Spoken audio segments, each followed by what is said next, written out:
ലോകം ബഹുമാനിക്കുന്ന സന്യാസിമാരിൽ ഒരാളാണല്ലോ സ്വാമി വിവേകാനന്ദൻ. അദ്ദേഹത്തിൻ്റെ ട്രെയിൻ യാത്രയിലെ രസകരമായ ഒരു കഥ കേൾക്കാം. ഒരിക്കൽ വിവേകാനന്ദനും മറ്റ് സന്യാസിമാരും ചേർന്ന് ട്രെയിൻ യാത്ര നടത്തുകയായിരുന്നു. അവർ യാത്ര ചെയ്യുന്ന ബോഗിയിൽ വെള്ളക്കാരായ ഏതാനും പട്ടാളക്കാരും സഹയാത്രികരായി ഉണ്ടായിരുന്നു.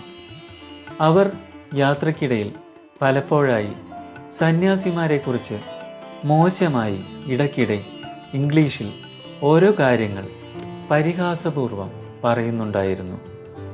അങ്ങനെ ട്രെയിൻ അടുത്ത സ്റ്റേഷനിൽ എത്തിച്ചേർന്നു. ആ സമയത്ത് വിവേകാനന്ദൻ റെയിൽവേ ഉദ്യോഗസ്ഥരോട് ഇംഗ്ലീഷിൽ കാര്യങ്ങൾ ചോദിച്ച് സംസാരിക്കാൻ തുടങ്ങി. ഇതുകണ്ട് പട്ടാളക്കാർ ആശ്ചര്യപ്പെട്ടു. തുടർന്ന് അവർ വിവേകാനന്ദനോട് ചോദിച്ചു, ഞങ്ങൾ ഇംഗ്ലീഷിൽ പറയുന്നത് മുഴുവൻ നിങ്ങൾ കേട്ടിരിക്കുമല്ലോ, എന്നിട്ടും എന്താണ് തിരിച്ച് ഒന്നും പ്രതികരിക്കാതിരുന്നത്?